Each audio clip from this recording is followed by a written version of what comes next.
Hello students, Standard 7th, Subject General Science, Chapter 9, Heat. In this chapter, we are learnt about transfer of heat, modes of heat transfer, and that is functions of thermostat. We come now to some properties of heat energy from the examples in the picture and the above activity. A thermometer is used to measure the temperature of a substance. We have already studied the changes of the state of matter caused by heat. There are different examples of heat energy. In this picture, we have shows that is fire, stove, heater, solar energy, then boiling water. There are different examples of heat energy. Then that is change of state of matter caused by heat. We have already studied about that. Then next we are learned about transfer of heat. What is meant by transfer of heat? Transfer of heat means the flow of heat from one place to another. आता आपण काय बघितलेलं आहे की उष्णतेचे वहन म्हणजे काय. आता आपल्याला बघायचे की उष्णतेचे वहन जे आहे ते तीन प्रकारे होते.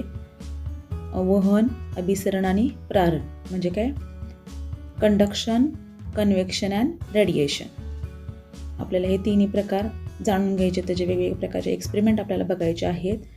फर्स्ट आपल्याला बघायचं आहे what is mean by conduction. Energy is transferred by direct contact. Then convection, energy transferred by the mass motion of molecules. And what is meant by radiation? Energy is transferred by electromagnetic radiation. तर अशा वेगवेगळ्या पद्धतीने transfer of heat होत असतं. That is heat is transferred by modes called conduction, convection and radiation. या तीन पद्धतीने होतं. त्याचे आपल्याला वेगवेगळे एक्सपेरिमेंट बघायचं आहे.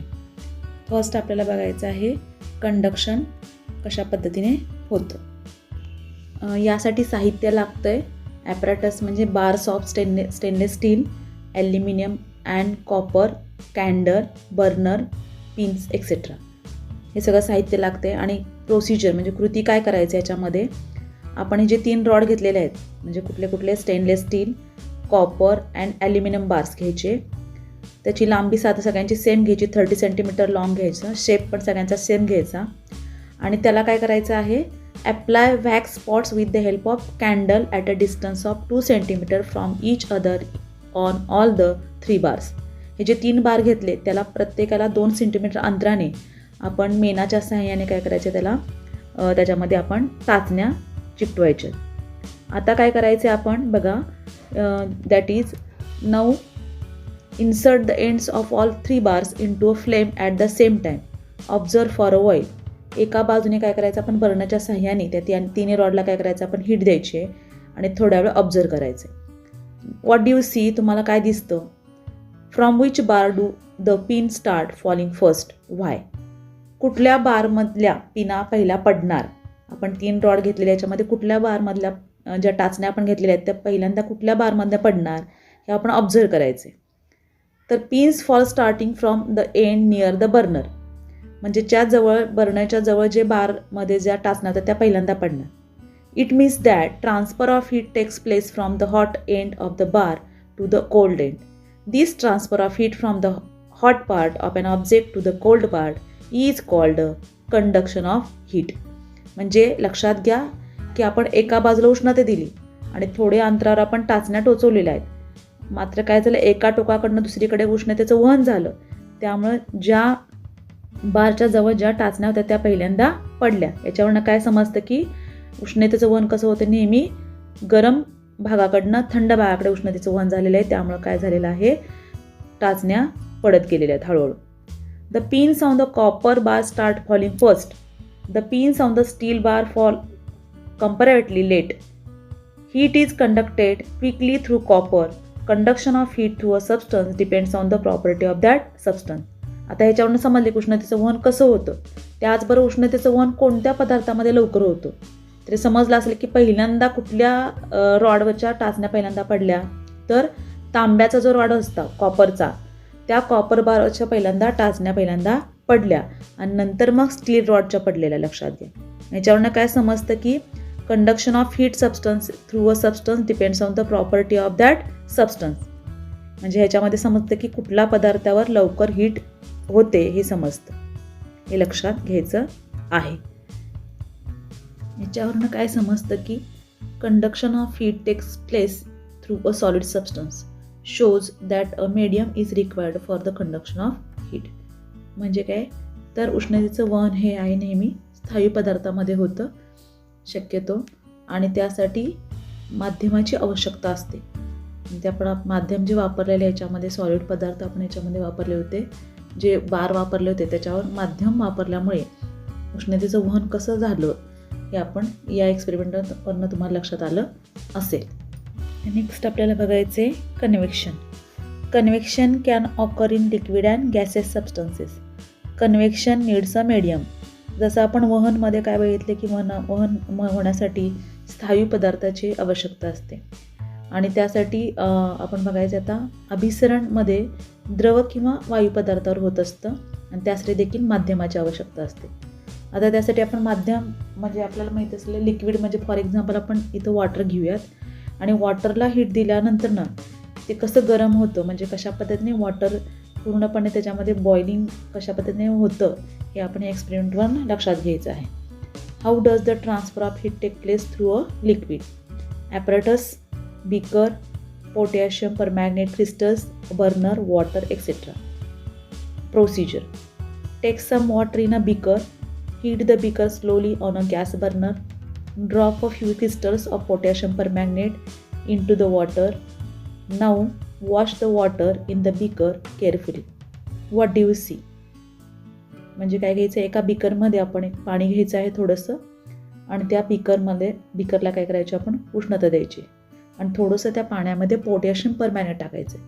म्हणजे आपल्याला स्पष्टपणे त्याच्यामध्ये पाणी कसं गरम होतं, पहिल्यांदा कुठलं पाणी लवकर गरम होतं आणि कशा पद्धतीने पूर्ण टोटली पाणी गरम होते आपण या एक्सपेरिमेंटनं बघणार आहोत. You will see streams of water going upwards and coming back to the bottom. Due to the potassium permanganate, these magneta colored streams can be identified easily. When heating begins, the water near the bottom becomes warm and its density decreases. As a result, it moves upward and is replaced by cold water coming from above. In this manner, heat is transferred by means of currents called convection currents.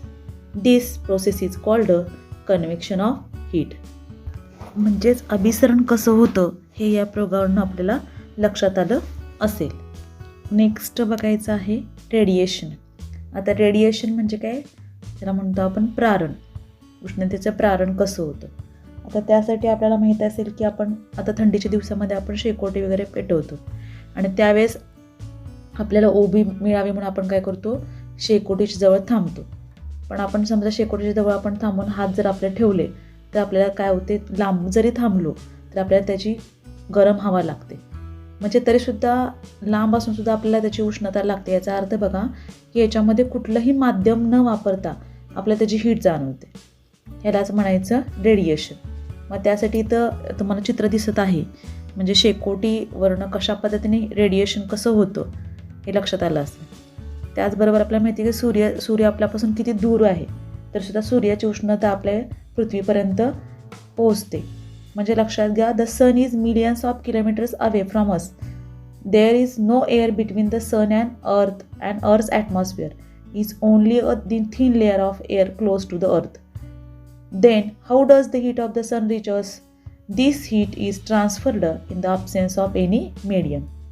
The transfer of heat that takes place in this way without a medium is called radiation. In these above examples, heat reaches us mainly by radiation.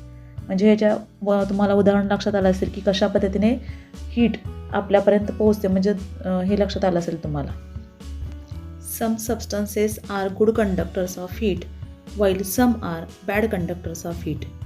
Heat is easily conducted through a copper or pot, but not through a plastic or wood.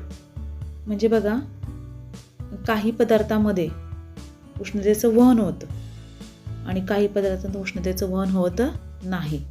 इथे तुम्हाला chart दिसत आहे की कुठले कुठले पदार्थ good conductors आहेत आणि कुठले कुठले पुअर कंडक्टर्स आहेत. तर आपण आपल्या घरामध्ये गुड कंडक्टरसाठी आपण स्वयंपाकघरामध्ये भांडी वापरतो. शक्यतो आपण स्टीलची असतात, लोखंडी असतात, पितळेचे असतात, ॲल्युमिनियमचे असतात. आणि पुअर कंडक्टर्समध्ये आपल्याला माहिती आहे की ज्याचा आपण रोधक म्हणून वापर करतो. रबर असेल, प्लास्टिक असेल, तर याचा वापर आपण करतो जेणेकरून आपल्याला ते गरम लागत नाहीत. त्यासाठी तुम्ही बघत असाल की पॅन असेल त्याचा जो दांडा असतो तो कशाचा असतो, इन्सुलेटर म्हणून आपण रबरी दांडी असतो जेणेकरून आपल्याला तो गरम लागत नाही. तर अशा प्रकारचे आपल्या घरामध्ये विद्युतरोधक म्हणून आपण किंवा उष्णतारोधक म्हणून आपण अशा प्रकारचं रबर, प्लास्टिकचा वापर आपण करत असतो. तर good conductors and poor conductors याचा फरक तुम्हाला या एक्झाम्पलवरून समजला असेल. Now let us see expansion and contraction of a solid substance due to heat. Take a metal ring and metal ball of such size that the ball just passes through the ring. Heat the ball and check whether it passes through the ring. Now let the ball cool down and check whether it passes through the ring. In this experiment tells us that metals expand on heating and contract on cooling. Solid expand due to heat and come back to the original state if it is removed. However, the extent to which different solid expand is different. म्हणजेच या एक्सपेरिमेंटवरनं काय समजतं आपल्याला की एखाद्या स्थायी पदार्थाला उष्णता दिली की काय होतं ते प्रसरण पावतो आणि थंड झाले काय होतं ते आकुंचन पावतोय. हे या एक्सपेरिमेंटवरनं आपल्याला लक्षात येते. Then expansion and contraction of liquids due to heat. What will happen when liquids gain or lose heat? When the flask is placed in a basin of hot water, the water level will rise up the glass tube. This shows that water in the flask has gained heat and expanded, and this is called expansion of liquids. When its temperature falls, liquids contracts. म्हणजे याच्यावरून काय लक्षात येतं की जेव्हा एखाद्या द्रवपदार्थाला आपण उष्णता दिली असता त्याचं तापमान वाढतं, त्याचं आकारमान पण वाढतं, आणि जेव्हा थंड झालं की त्याचं काय होतं ते आकुंचन पावतं. हे एक्सपेरिमेंट आपल्या लक्षात येते. Expansion and contraction of gases due to heat. आता आपल्याला बघायचं की उष्णतेचं आकुंचन आणि प्रसरण वायू पदार्थावर कसं होतं. त्यासाठी procedure. Fix a balloon on the mouth of a glass bottle. Hold this bottle in hot water. What happens? The volume of a gas increases on heating. This is called expansion of the gas. On the other hand, on removing heat, the volume of the gas decreases. This is called contraction of the gas. म्हणजे आपण सुरुवातीला जेव्हा फुगा त्या बाटलीच्या तोंडाशी लावला त्यावेळेस फुगा आहे तसाच होता. नंतर आपण काय केलं, गरम पाण्यामध्ये ती बाटली ठेवली असता त्या फुग्याचं काय झालं, फुग्यामध्ये हवा भरली गेली आणि फुगा प्रसन्न झाला. नेक्स्ट आपल्याला बघायचं आहे function of the thermos flask. Thermos फ्लास्कचा वापर आपण दैनंदिन जीवनामध्ये आपण आपल्या घरामध्ये करतो. त्याचबरोबर प्रवासामध्ये आपण यासारखे थर्मास फ्लास्क वापरतो. थर्मास फ्लास्कमध्ये आपण जे पाणी किंवा चहा वगैरे ठेवण्यासाठी आपण त्याचा वापर करतो.